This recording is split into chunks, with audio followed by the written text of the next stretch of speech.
Uh, Last night, rather this morning, around 1:30 to 1:45 a.m., there was one ID explosion at Police Reserve. One living quarter, one person who was living in the quarter, that particular quarter was attacked. Uh, there is no loss of any life, nor there are any injuries.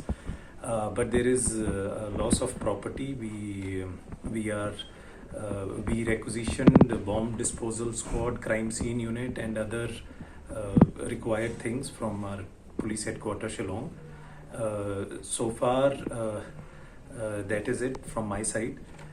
We'll keep on updating you as and when possible as we have more details. Thank you. Okay.